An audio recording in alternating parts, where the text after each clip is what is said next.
team is holding $500 in a vision for how to improve the hospitality industry by becoming the first true concept to completion event company. She believes that the guest experience is when an event operates in a holistic manner.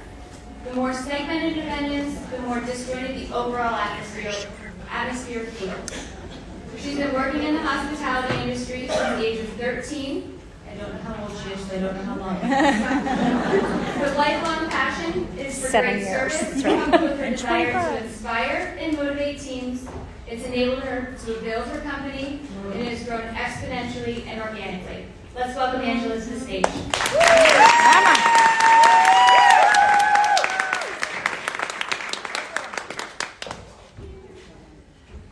Hi, everybody. Hi. So, Melissa, the power is right here. So if you want to come up here, you'll be a much better presenter. It's going to be great. I'm channeling their enthusiasm because I was just loving that panel so much. You guys did an amazing job. So thank you guys for having me. I'm super excited to talk to you today. So I'm going to stand up here and talk about the power of believing in you. I'm going to pretend that this should be obvious, that this is easy, and that this is something we're all capable of. I'm going to pretend like I'm not super nervous and that the power of believing in you is going to lead to incredible riches and happiness, and we all live happily ever after. But that's not true. So I'm going to pretend like I'm not feeling like a complete imposter. I'm going to pretend like I haven't failed over and over and over 1,000 times in my head before I standing up here in front of you. I should probably tell you that my voice shakes and I hold my breath when I'm nervous. So if I pass out, we got you. Come get me. Vodka will be fine for your wedding. But this is to be expected because we are our harshest critics. Or are we? Being a female entrepreneur or executive is difficult to say the least. There are challenges that we face despite an appearance, or shall I say facade, of opportunity. So, let's see. I don't know how to make this thing work. Oh crap, I missed this whole slide. See, I told you. Well, I want to first start by congratulating my team right here. We just made the Pacesetters list of 100 fastest growing companies in Atlanta. And we are now. What number are we, team? 15. 15. Wow. So, number 15 of the 100 fastest growing companies in Atlanta. So very proud of that. We've got a great team. I'm very excited for that. We also have made the top 25 temporary staffing agencies for 3 years in a row, which is astonishing to me because if you ask me, I will always say we're not a temp agency. So I love that we're on a list that we're not. I shouldn't call it that. I am also the host of the Pretty Powerful podcast, so if you haven't listened to it, please do. I'd love for you guys to check it out.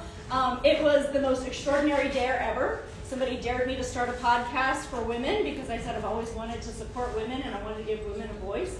Because like my amazing panelists before me were talking about, we didn't have this, right? This wasn't exposure for us when I was young.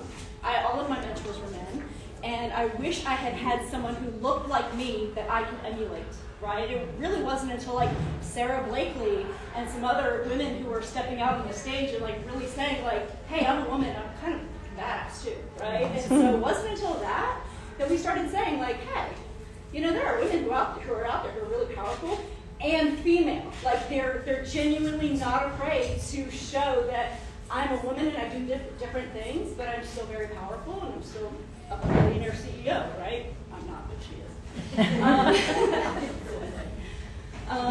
So anyway, this the Pretty Powerful podcast was a dare that I took somebody up on, and 60 episodes later, I could not be more proud of this very interesting venture that I've gone on. I'm a serial entrepreneur, mostly because I get fired from every job because if the man tells me to do something and I don't agree with it. I've told my boss to go F himself before.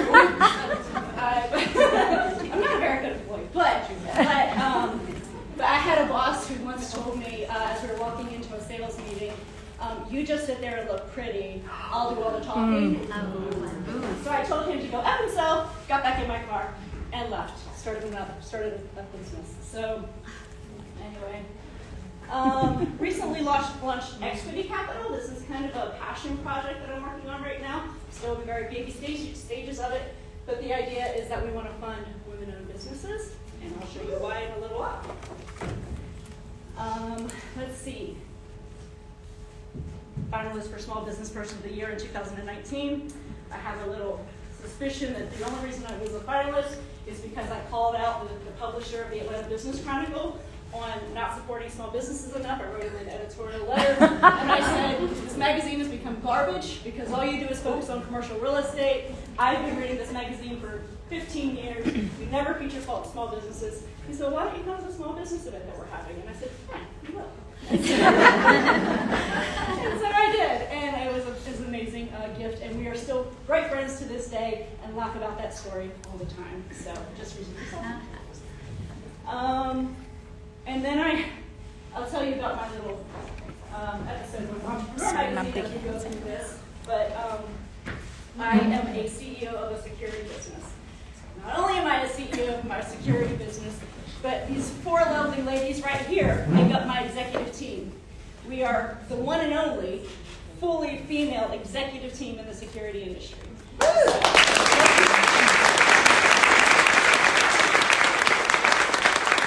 it's a very exciting thing for me. We're trying to change the dynamics and trying to change the way business is done. So I'll go back to my presentation because, by the way, hopefully there's no squirrels in this room because I get very easily distracted. We'll try to stay on point. So we are our harshest critics or our way. So I want to share these statistics with you because according to PitchBook in 2022,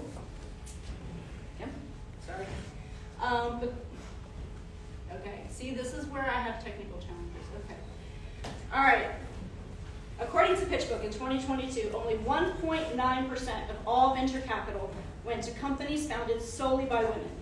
And the highest in history was 2.7% in 2019. So yes, that's right, we're going backwards. Approximately 30% of businesses are owned by women, but only 2% of them break the $1 million mark. Banks traditionally will loan less to a woman and give her a higher interest rate due to risk. When talking with venture capital or banking institutions, the interview questions for women tend to be focused on potential for failure. The questions for men tend to be focused on potential for success. Women are also asked to demonstrate technical knowledge, while men are assumed to already have it. Women of color are the fastest growing segment of entrepreneurs with some of the highest success rates, but have compounding challenges of both gender and race discrimination when it comes to funding. Only 0.0006% of VC funding went to Black women between 2009 and 2017. So that should piss you off. It pisses me off. Investments in companies with women founders and co-founders averaged $935,000, less than half of the $2.1 million average investments in companies with male founders. So are we paying attention yet? We are not our harshest critics. So those are the statistics for entrepreneurs, but what about women in corporate positions? According to the Society for Human Resource Management, women tend to sell themselves short in job interviews, opportunities for promotions, and recognition for accomplishments. Am I right? Amen. Yes. Yep. I feel like you guys could have written this. Women focus on being likable, while men exude confidence. Hiring managers need to be aware of the bias as well. When a study was done with female and male job candidates, if a man stated that he was well qualified for a job and the ideal candidate, he was described as confident. When a woman said the exact same thing, she was judged as thinking a lot of herself. Confidence conveys competence, but there is a competence gap. So, a 2009 National Bureau of Economic Research study showed that men rated their performance 33% higher than women, even when they performed equally well on the same test. Should I be using a microphone? Yes. See, I just figured this part out. Okay.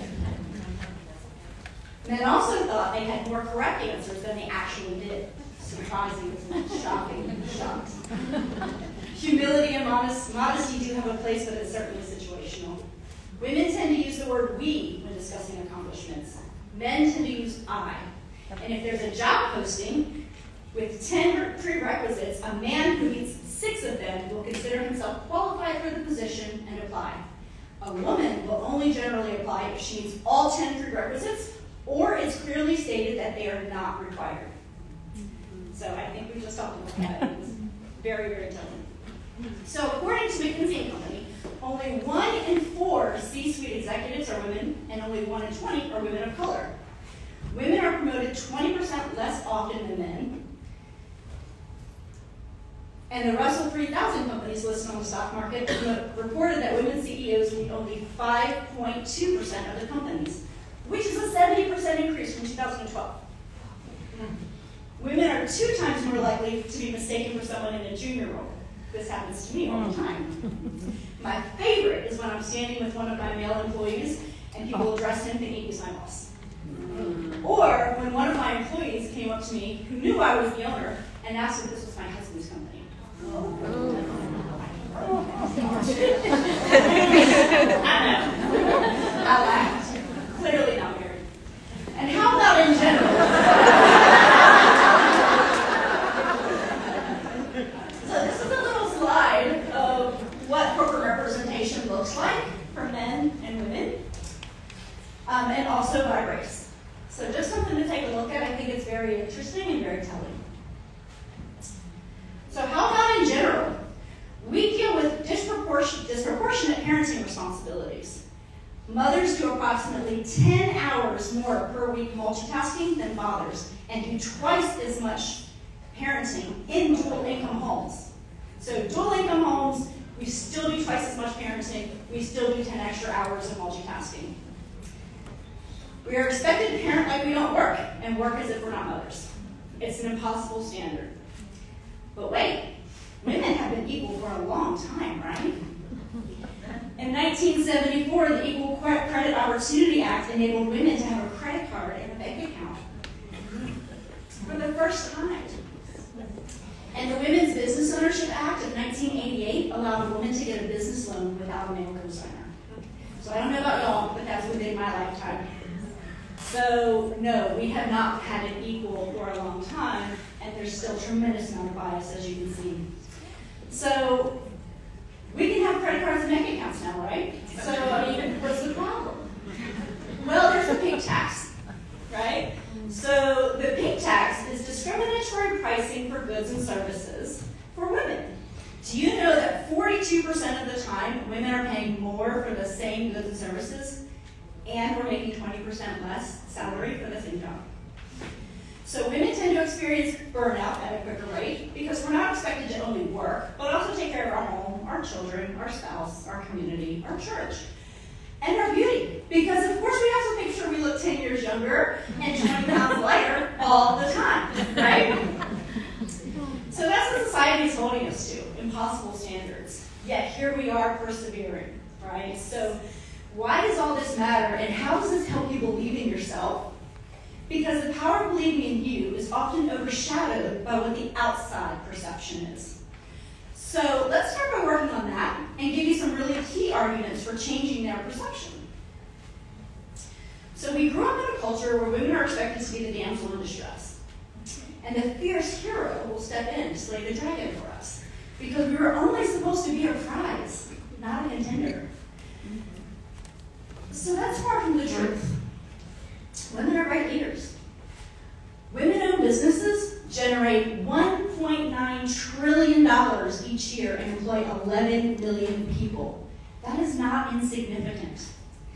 Kevin O'Leary recently quoted on International Women's Day that he does not have a single company run by men that makes more money than a company run by women. Others concur.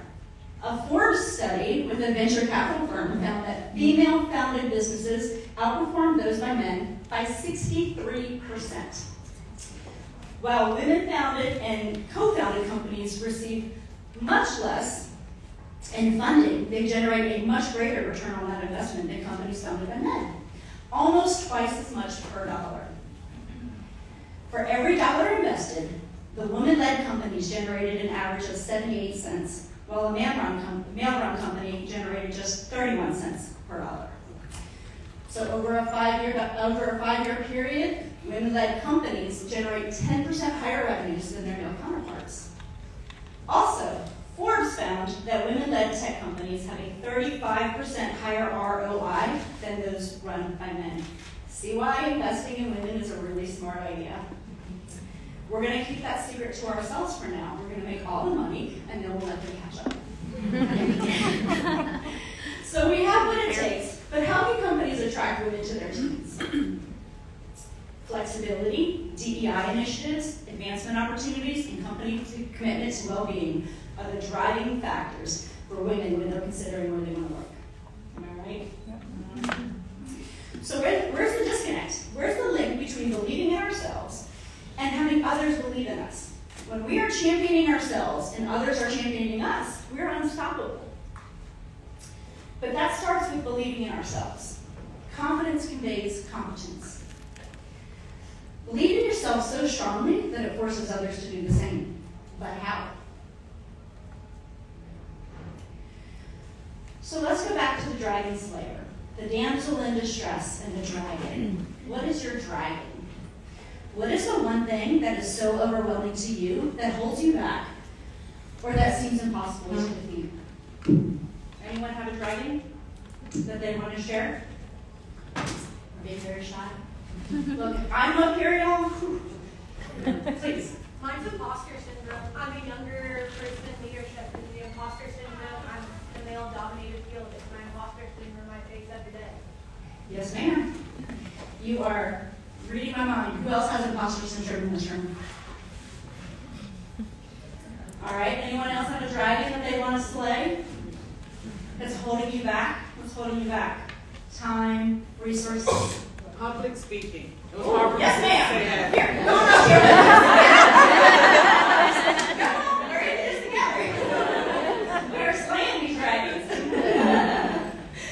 So for me, it's imposter syndrome. It's imposter syndrome for me too. It's quite the opposite of confidence, wouldn't you say? If I'm standing up here talking about the power of believing in you. When I was asked to do this keynote, while I was flattered and humbled, the moment I hung up the phone, the anxiety flooded my brain. What if they think I'm a fraud? What if they think I'm not engaging? I'm not Melissa. I'm not. What if they think I could have lost 20 pounds before I step up on the stage? I tried, y'all. It's what it is.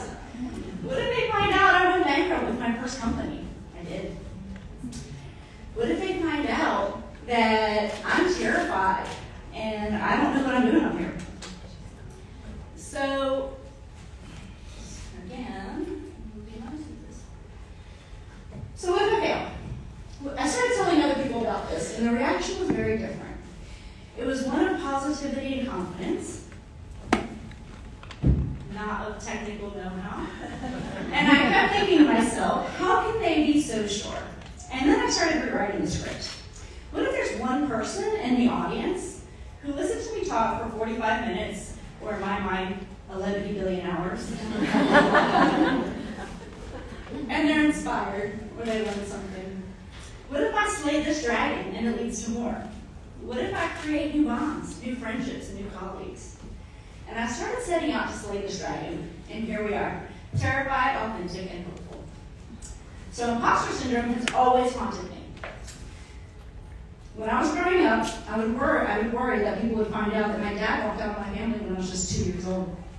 I worried that I would be judged if they found out that my mom worked a lot of jobs, 3 jobs, and in a factory, and waitress. So I worried that I would be judged if they found out that I lived in a house that had seen better days. I worried that, my mom working all the time meant that, she was constantly worried about putting food on her table and keeping the lights on. I worried that I'd be judged because we lived downtown in a house that, was mostly in a crime-ridden area, but also really kind of had seen some better days. I would worry that people wouldn't like me for who I actually was. So my mom, who is sitting here, by the way, would do her best to expose me to the things in our impoverished and criminal activity-ridden area. She would drive me out to the suburbs so that I could be a cheerleader with people who lived differently. She would send me into overnight camp with people from all over where I would experience things like horseback riding and campfires and how to fold a proper flag. But every single time, I felt like an imposter. I felt like I didn't belong, and if anyone found out about me and my life, they wouldn't actually like me. Because looking back now, having a single mom with a strong work ethic, tenacity, and strength beyond belief was a gift.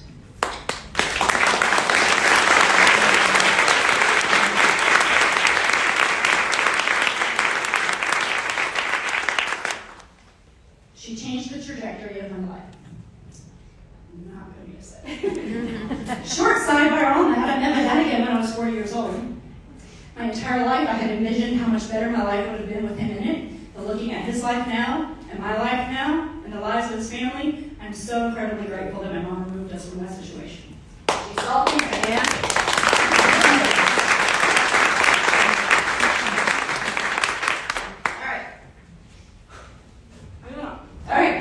Thank you, Mom. So let's talk a little bit more about imposter syndrome. Let me tell you about another time I experienced imposter syndrome.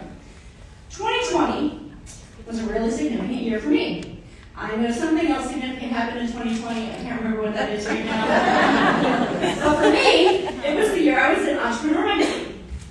It was also the moment I most prominently gave away my power. I was reading an old edition of Entrepreneur Magazine on a flight to New York City to have a fun President's Day weekend with my son. Normally, I'm running at 100 miles per hour, and I don't have time to do this. So not only did I have time to read the editor's letter in the beginning of the magazine, but it had such a profound impact on me that I decided to write an email to the editor-in-chief, Jason Pfeiffer. He was interviewing the CEO of a billion-dollar company and was talking about imposter syndrome. Jason had recently taken over as editor-in-chief of Entrepreneur Magazine and was telling the billionaire CEO that he often feels imposter syndrome when he's interviewing these successful CEOs. The billionaire CEO responded, "We all have imposter syndrome. I have imposter syndrome. It never goes away." That shattered me because I felt like it was just me, and it wasn't. And so I felt compelled to send him an email, immediately thanking him for the authenticity and vulnerability in that article. I told him I didn't feel alone when reading the article, even though I felt it every day in my business. And then the most shocking thing happened. Jason emailed me back. He wanted to know more of my story. He wanted to put me on his podcast called Problem Solvers. During that podcast, I told a story about how several months prior, I had experienced something traumatic in my business. I found out that the 3 people working in my office, not these lovely ladies, were manipulating me, trying to set me up for failure and trying to take my business. With the end goal being to take over my company, it was devastating, and I had to make a very difficult decision. To clean house with the largest contract of my career starting in several weeks. Also, we were at risk because the person who was basically trying to bribe me was holding the security license. And so we were about to not have a security license for my business, starting at University of Georgia for their football season as the licensed security company. So what did I do? Well, what I actually did is I called my mom, and I begged her to come work for me. She helped me keep the wheels on turning while I focused on getting the necessary security license prior to this contract. But what I told Jason is that I called my biggest competitor, which I did. And I asked for his advice on getting a security license that would be necessary as quickly as possible. He gave me good advice. I happily took it, and I proceeded to get the license just in time for the contract. After the podcast, Jason surprised me with one of the best moments of my life. He told me he would be doing a feature on me in an upcoming magazine. Now, to preface, I have a tremendous amount of respect for Jason Pfeiffer and for the competitor that was mentioned in the story, because both are great men who gave me incredible opportunities. However, I clearly didn't believe in myself. I gave my power away in the most ridiculous way possible. I made somebody else the hero of my story. I gave credit for the sleepless nights, the countless hours, the intense studying, worrying, and commitment to success to someone who simply sat with me during lunch that I paid for and gave me advice. I made him the hero of my story and not me. I was the one who deserved the credit for what had happened, but I gave it to somebody else because I knew, I felt like that would be validation, right? If I had a man who rescued me, that makes a better story, right? That's what Jason wanted to hear. That's what everybody wants to hear. They don't want to hear about me. They want a hero. They want a damsel in distress and a hero. So I was the damsel in distress and he was the dragon slayer. And that's how it was written up in Entrepreneur Magazine forever and ever and ever. And that's what's known to the world now. Not my mother, who quit her very comfortable full-time job to come take a chance on what well could have been the Titanic that just hit an iceberg. Our success was not guaranteed. In fact, looking back, I probably would have given us about an 80% chance of failure. Except that the tenacity that my mother and I both had meant that we were not going to fail this. Not without slaying that dragon with every ounce of tenacity, strength, resolve, and commitment we had. All right. I'm really trying. So why did I give my power away like that in that moment? Did I feel like I didn't deserve the credit? Was it imposter syndrome creeping back in? The one thing I emailed Jason Weinberg about was the one thing that I fell victim to in the actual article that he wrote about me. Did I feel like I needed a man to save me? Did I feel like I had failed in hiring people that I trusted who were deceiving me and brought me to the brink of disaster? My failure as a CEO. And therefore I felt like it could only be validated if a man were at the forefront of my story. I don't know, but now I preach to women everywhere to stand in your power and not give your power away, and to claim the power you possess proudly and loudly. What does this look like in our daily lives? How often do we give our power away without really even realizing it? I asked for my podcast in every episode for my guests to tell me about a time they gave their power away and another time they stepped into their power. These are some of the most successful, tenacious, powerful women I've ever met. And the universal truth is that we have all given our power away at one time or another, some more frequently than others. But for just about every single one of these women, they can pinpoint exactly when it was a turning point for them. Standing in your power takes strength. It takes resolve. Be unapologetic for your success, unwilling to compromise on your standards, and firm in your values. I'm talking faster than this thing is going. So I'll follow that story with another 2020 moment where I actually stepped into my power. But it wasn't easy, and it took a lot of convincing. So as you heard, I started Titan in 2015 with $500. I took a leap of faith, went part-time with my job, and took out a couple more credit cards while I still had good credit. That would be short-lived. I kept expenses to a bare minimum, reinvested revenues back into the company over and over and over, and paid myself just enough to make the minimum payment on my credit cards and my mortgage payments so we would have a roof over our head. I was using credit cards to finance my entire life. I did that for a couple of years, even through a divorce where I had to pay him to go away, which was worth it, by the way. And finally hired a part-time office manager and then more management staff, but still kept my own salary very minimal and inconsistent since I had to pay everyone else first. Also, I was getting through payroll on a hope and a prayer. So hopefully you never have to be there, but it's not fun. So for those years, I'm pretty sure I was trading years of my life due to stress I was under. But then in like 2019, our hard work finally paid off. We broke the $1 million mark. 2%, y'all. 2%. We broke the $1 million revenue mark, which is a tremendous accomplishment. Only 2% of companies with female founders accomplish this ever.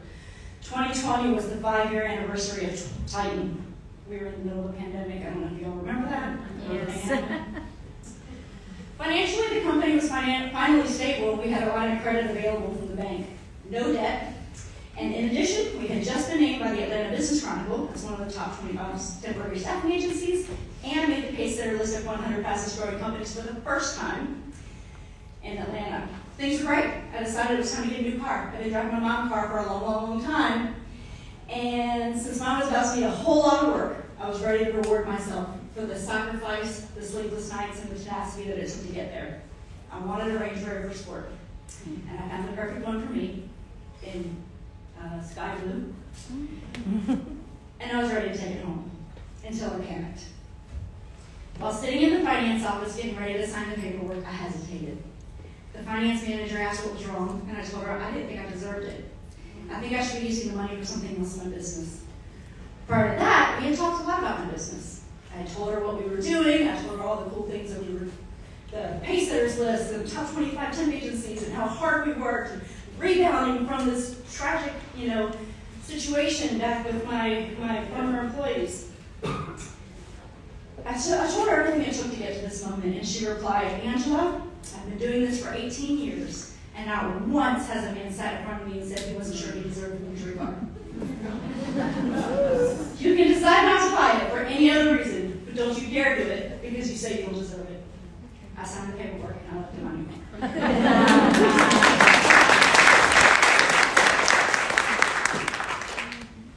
So how do we shift the paradigm? How do we force the conversations that need to happen? Number one, we need to advocate for women. As these lovely ladies were saying up here, that is number one. Advocate for women. Have mentorships and sponsors in every department that lift women into roles that they may not be ready for, but they're more than capable of. Do it before you're ready. I started Titan in 2015, so I have 15 tips for building confidence and stepping into your power.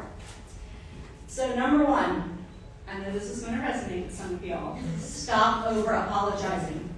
For real. Stop over apologizing. Do we have any compulsive apologizers in the room? I'm sorry for existing. I'm sorry for interrupting. I'm sorry for walking in front of you. I'm sorry for taking up space. I'm sorry. So one way we give our power away is that we tend to apologize for speaking up. We tend to apologize for questioning anything. Apologize for merely existing. How many times have you started a sentence with, I'm sorry? I'm sorry, but you're going to have to stop doing that. Apologizing when you've actually done something wrong can be a strength, but apologizing for simply existing both undermines your authority and shows a weakness in business and in relationships. Instead, say thank you, or I would appreciate it if. Turn shame into confidence and reaction into proaction. If a meeting time that is suggested doesn't work for you, then say, instead of saying, I'm sorry, I can't make that meeting time or I have a conflict, say, I would appreciate another opportunity to meet with you. How about Tuesday at 5 p.m.? So say, I would appreciate it if, not, I'm sorry. Okay, stop over apologizing. Be proactive and take the lead. You can be respectful. I'm not that fast. Technical errors. You can be respectful and courteous and not give your power away. Number two, seek grace, not mercy. We were just talking about grace, and I was like, amen, hallelujah, sister. Say it, because this is one thing we don't do enough of, grace.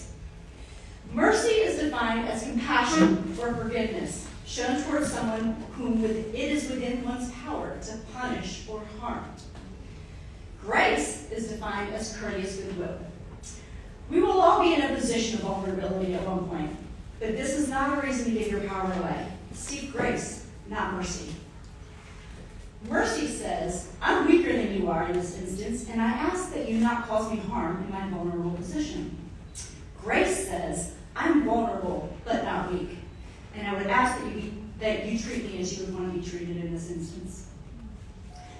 So it's really important that we're giving each other grace. I find that some of our harshest critics can be other women. Tribe involved. When you surround yourself with who you surround yourself with and seek advice from matters. I don't have a business degree. I have a child psychology degree. Criminal psychology and child psychology, actually. So, but I started my first business in my early 20s, purely by accident. I was trying to solve a problem, and I didn't like the options available. So I created my own option, which then became a business. I knew nothing about how to run a business, and figured it out as I went along. I didn't seek advice because I didn't really consider it to be a real business. And then it showed. That's when I went bankrupt. I didn't know I had other options, like selling assets or renegotiating for better contracts. I pulled the plug, but continued to work 3 jobs to pay most of the debts that I discharged in the bankruptcy because that's what I thought was the right thing to do. But I still have bankruptcy. So when I started my second business, I dove into books and magazines. I wanted to do it differently. I tried to learn from people that I didn't know, but wanted to emulate.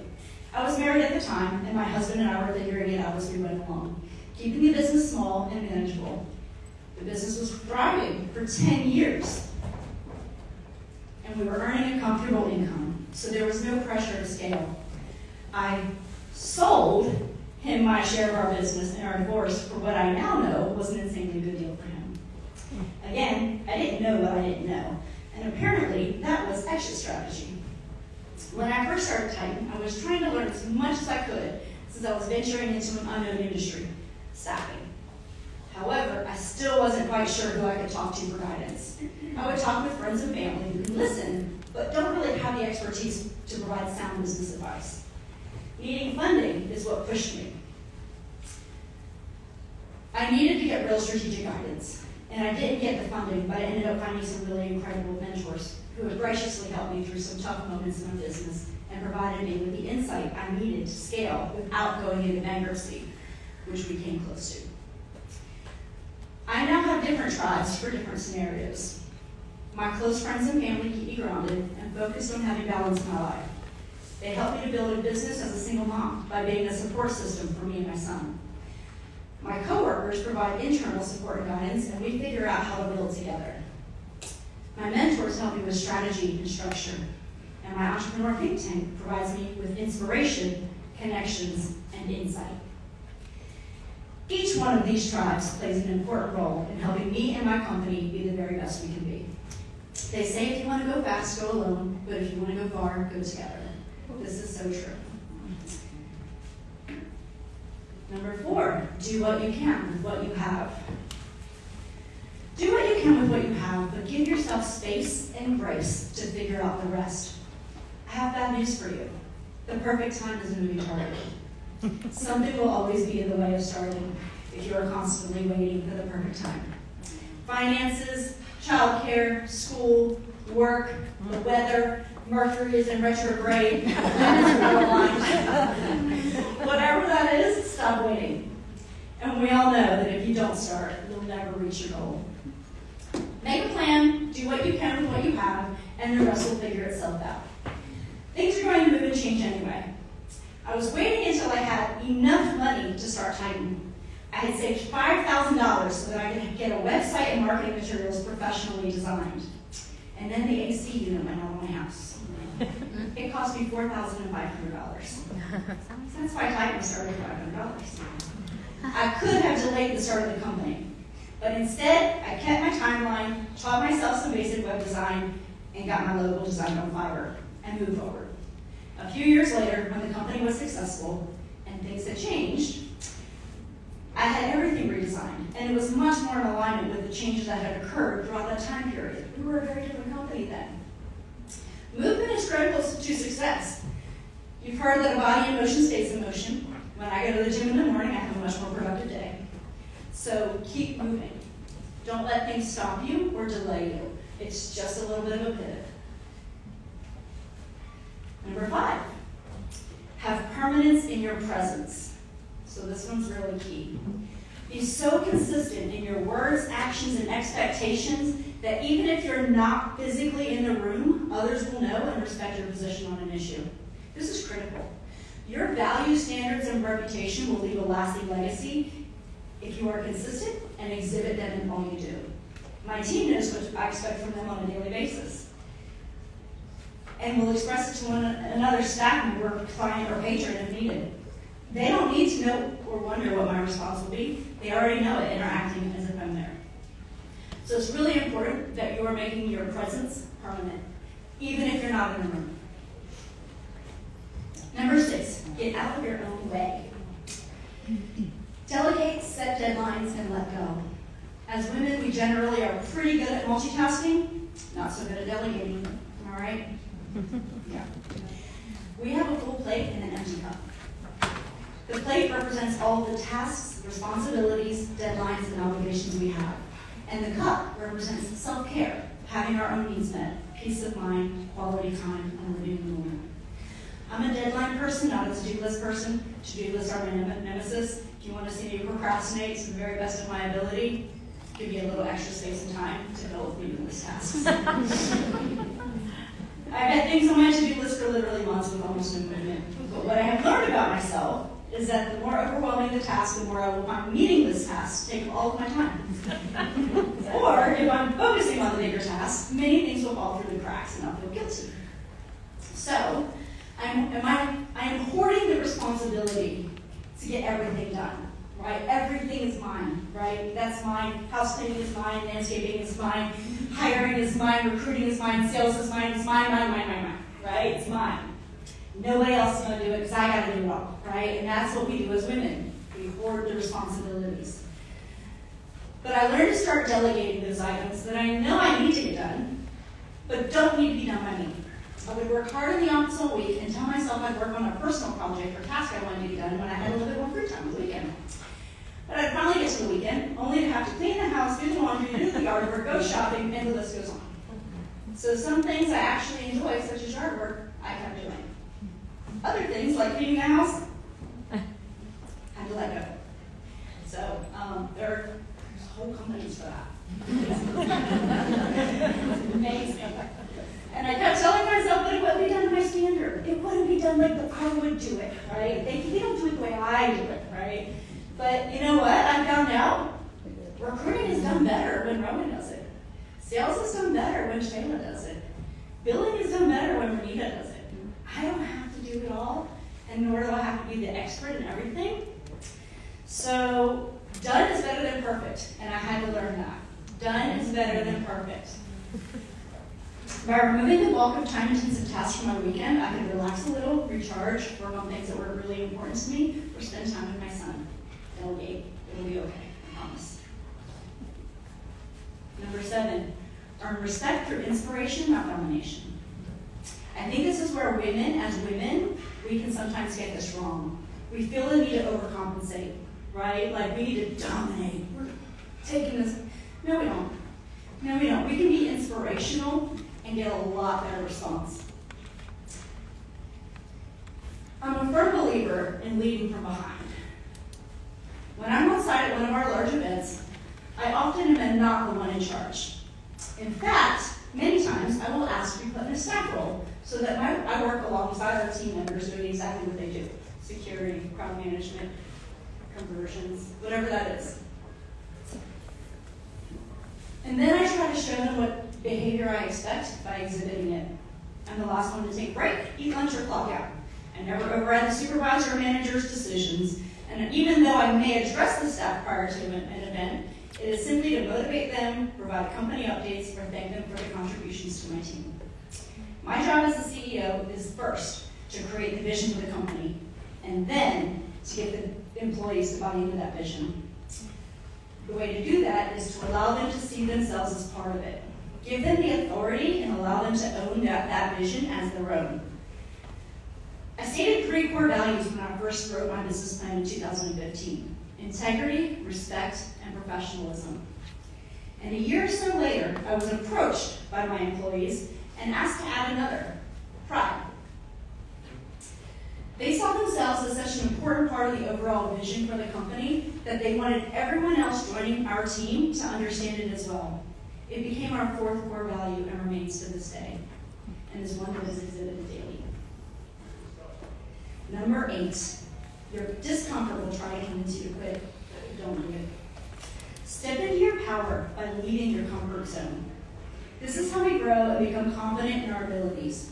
You can ease discomfort by setting a routine and convincing yourself that this pattern is your new reality until you do it again and again. For example, if you want to get healthier, you may want to set up a time to meet with a personal trainer, meet with a nutritionist, and start a meal prep to get you into a new routine. Do the same thing with goals. Develop a routine. It takes about 2 months to create a new habit. Commit to the process, and you will see results. Number 9, you don't have to know all the answers, you just have to ask the right questions. There are so many times that I have agreed to do something with no clear idea on how to make it happen, including this keynote. I ask a lot of questions, and I am constantly learning and challenging myself to figure it out. It's nice to do things you know how to do, but it's empowering to do things you don't know how to do. Number 10, have a strong core. And I'm not talking about your midsection, although that does help. Have strong core values and beliefs that guide you in every decision you make. Ask yourself, does this feel right? Nothing will cause more strife and tension in your life than going against your own core values.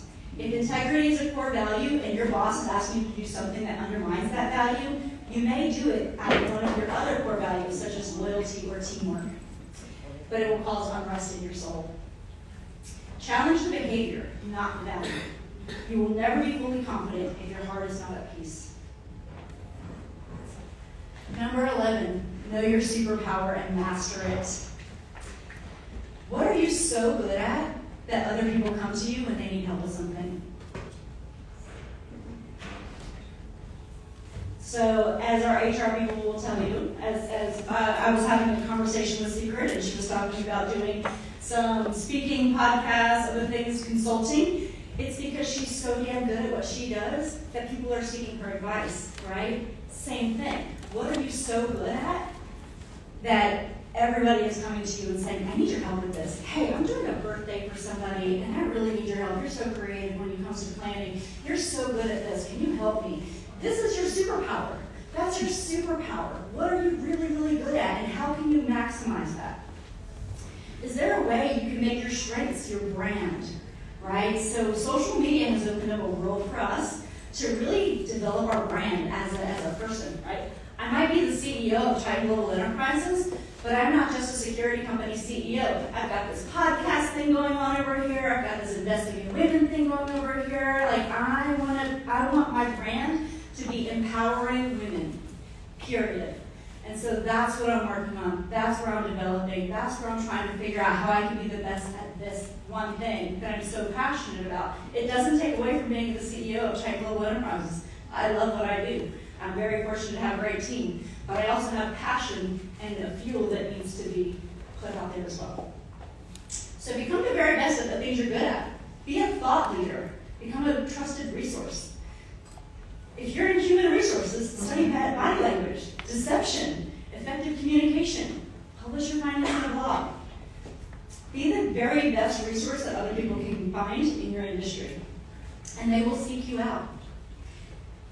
Number 12, get clear on your why. I always say you have to ask 3 times. 3 times, because you're never going to get the right answer if you say 1 time, right? So, get to the real why, not the surface why. Understand your true intentions. The surface why will give you a superficial reason that doesn't really get to the root of the issue. Also, there could be other issues that are not being addressed or that could be solved in a different way. So, for example, would you like a promotion? Yes. Or no, sorry, I would like a promotion. Why? Well, because I want to make more money. Well, why? Well, because I want to take better care of my family. Why? Because I have a sick child who needs advanced medical care that we can't afford.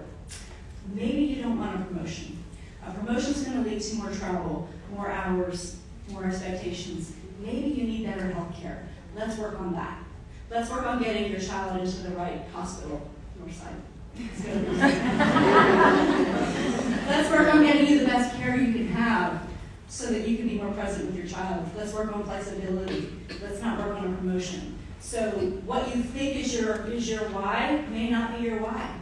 So let's get to the root of that. Having a strong why and getting clear on your why will change everything for you. Because what you think you're pursuing, you may not be pursuing that, because once you get it, you're like, oh crap, that was the wrong thing. Now I gotta circle back. I did it wrong, right? So anyway, 13.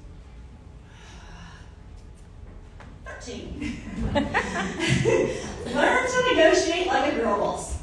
And I say girl boss because we're actually better negotiators. We just don't know we are. Okay. So in any good negotiation, everyone feels like they won. Not, I won, they lost. That's a bad negotiation.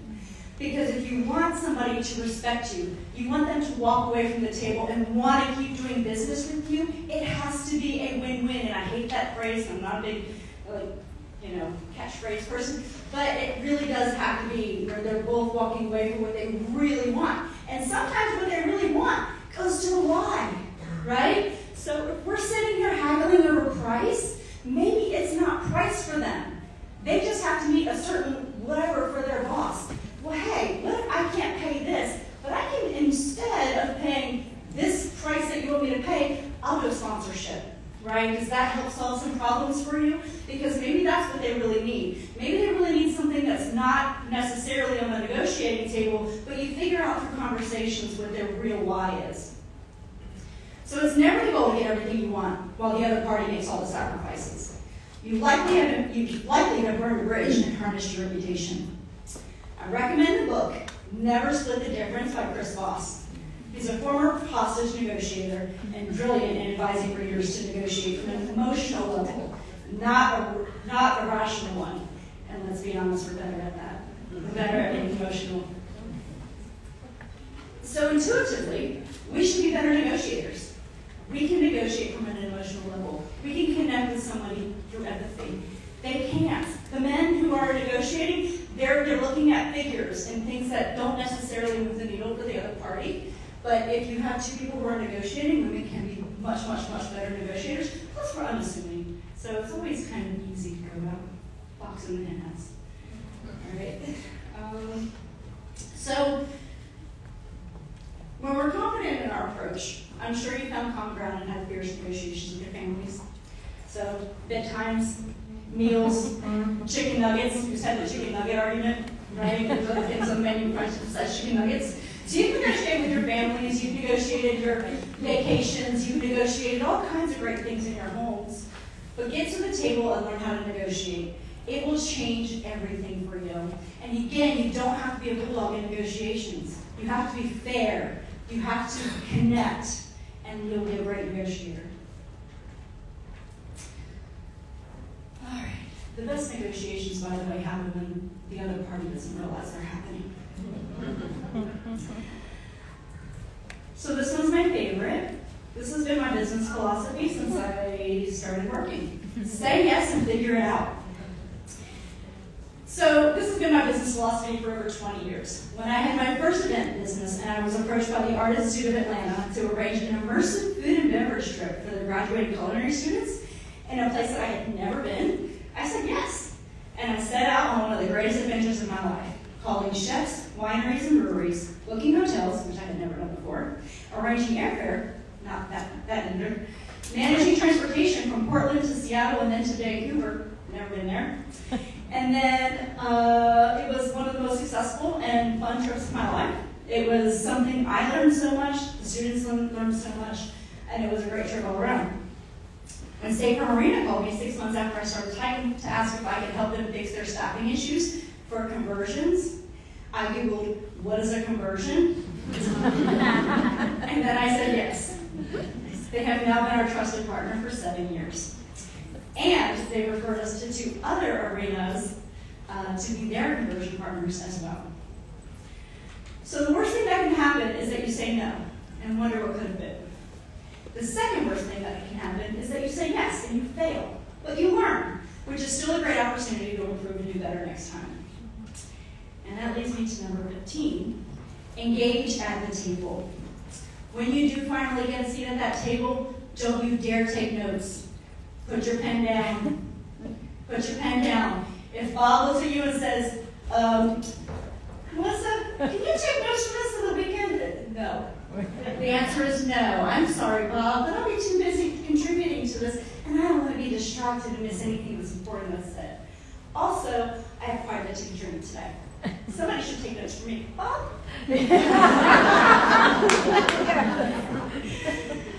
So people may assume, as the only woman in the room, that their responsibility should fall on you. But advise them you plan to be contributing. You want to stay focused on the topics being presented and the thoughtful ways you'll be providing input. So I also missed this in the beginning, but I do want to bring this up specifically because we have quite a bit of healthcare and utilities. Do you know that healthcare and utilities lead in all industries in the number of women in the C-suite? So I think healthcare is at 21%, and utilities are at 18% or so. It was a quote that was statistic that was up there. But I just wanted to recognize that and say congratulations to Riverside Hospital, Gas South. You guys are doing the right things, and I appreciate you. All right, so I'm almost done, and then I can breathe. Before I go, I want to introduce you to my friend Michael Davenport. Michael had a pretty rough life. He was abused as a child and then had a tragic accident that altered his life forever. When he was 13 years old, he found a rope and thought that if he could lasso the rope over a large tree branch, he could climb over a barbed wire fence and go swimming in a pond on the other side. He swung the rope up and accidentally caught the electrical wires, electrocuting him so badly that he was in a coma for a month and lost his hands and toes. After extensive recovery, he needed to learn how to live again. Michael became a black belt in karate to help with his balance and to defend himself from attacks in his mouth. One day, a bit of encouragement he needed came from none other than Vince Dooley, who saw this young man drawing a picture of Uga and told him to never stop drawing and developing his talent. And so he did. Michael is now a legend in Athens, and you can find him in most game days creating a new piece of art and happily engaging with the many people who stop and talk to him. Last week, I was coming home from a meeting in Athens. I was not real confident with the way it went, didn't go the way I wanted it to, and I just felt a little uneasy about some things that perhaps were in motion, but not at the pace I wanted them to be. So I started questioning myself. Am I not good enough? Am I not engaging enough? Do they not like me? Are they not going to renew with me? What happens? What will my team do? How will I survive this? And then I started, when I was feeling really sorry for myself, you know how like when you're feeling really crappy, you're like, you know what I need right now? Fast food. So that was me. I wanted to compound the guilt, so I voted Wendy's. So after feeling sorry for myself and giving myself one more thing to feel guilty about, you know, I need fast food to really nail this compliment, I immediately saw Michael. He was standing on a corner at Walmart, painting with his mouth and no arms. I immediately got out of the drive-thru and I walked up to him. I didn't know what I was going to say. I was scared. I was like, this guy might actually attack me, but I didn't want to look like a jerk, but I needed to talk to him, and I didn't know why. It's one of those God things. So I walked up to Michael, and I said, so what are you doing? Obviously, he's painting with his mouth. And he starts talking to me as if we've been old friends for 20 years. He starts telling me about his accident. He starts telling me that he loves painting. He starts telling me about how this is a God-given talent for him, that he never drew anything like even a stick figure before he was 13 in his accident. He told me that this is the one thing that helps him engage with the community because it connects him with everybody that comes to Georgia. He said his paintings are everywhere. I didn't know if I was going to offer him a donation, but I said, hey, why don't I buy you some food from Wendy's, you know? So we had a shared meal together, and we talked for 3 hours. For 3 hours, I talked to this man. And by the way, if you have I agreed to buy art from him, and if you have somebody that you're talking to and they paint with their mouth, you probably want to shut up so they can finish their work. But I just kept talking. So we talked about life, we talked about circumstances, God, family, society, and how incredibly blessed we both are. He told me about being abused as a child, about his sister who was in an abusive relationship and was burned to death, about his fiance that passed away the year prior, and the brutal attack and robbery that put him in the hospital and still lingers with pain. He told me about all of this, and then just reminded me about how blessed he is to be here and be doing what he does. And then I started feeling really shitty, because here I am wondering if they're going to renew my $1 million contract or not. And this man is living his life grateful for the life that he's given every single day. And he is so inspiring, and that painting is now in our office.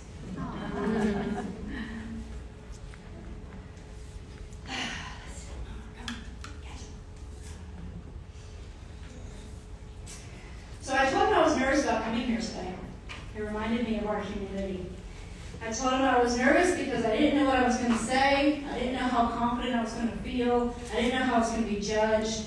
And I didn't know if I would stumble, fall, run out of breath, pass out. I mean, who knew? I could have tripped coming up here. And he said, "Are you crazy?" Who am I to doubt myself, right? He was like, "Yeah, I think about stuff like that, but I don't let it bother me." He was like, "I'm sure people are judging me, but I don't care. I don't let it bother me." And I thought, oh, God, talk about like a little sign to say, "Get over yourself, sweetheart. You're not that important." And so here I am. Get over yourself. So at the end of my podcast, what I'm going to do is show you one more thing with Michael. I picked this time in the morning. I picked them Hawaii time, Canada, Baltimore, New York, they all over. When you go out to my house, the first thing you see one of these, not this one, but you know, something on here like the South Stadium, the Arch. It's God doing it. That's a good man right there. So at the end of my podcast, I always ask my guests, what do you wish more people knew? I wish you knew that you are capable of incredible things. The greatness that awaits outside your comfort zone, and that no one can decide your work without your permission. So again, I ask, what is your dragon, and why are you letting it stop you? What are you willing to bring into battle with you? What's the prize? You're the heroine, the dragon slayer, the victorious one. You did not wake up today to be mediocre. So let's go out there and slay that by dragon.